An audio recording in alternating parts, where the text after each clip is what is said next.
আব্দুল্লাহ ইবনু আমর রাদিয়াল্লাহু আনহু হতে বর্ণিত, তিনি নবী সাল্লাল্লাহু আলাইহি ওয়াসাল্লামকে বলতে শুনেছেন, যখন তোমরা মুয়াজ্জিনের আজান শুনবে তখন তার মতোই বলবে, তারপর আমার উপর দরুদ পাঠ করবে।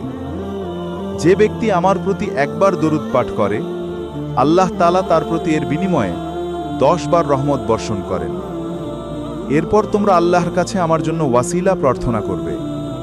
ওয়াসিলা হচ্ছে জান্নাতের এমন এক উচ্চ মর্যাদা যা আল্লাহর বান্দাদের মাঝে কেবল একজনই লাভ করবে। আমি আশা করি আমি হব সেই বান্দা, আর যে আমার জন্য ওয়াসিলা প্রার্থনা করবে তার জন্য আমার সুপারিশ অবধারিত হল। সহিহ ইরওয়াহ 242, মুসলিম। ইমাম আবু ঈসা বলেন, এই হাদিসটি সহিহ। ইমাম বুখারী রহিমাহুল্লাহ বলেন, এই আব্দুর রহমান ইবনে জুবায়ের কুরাইশি ও মিশরের মাদিনাবাসী ছিলেন, আর আব্দুর রহমান ইবনে জুবায়ের ইবনে নুফাইর ছিলেন সিরিয়ার অধিবাসী।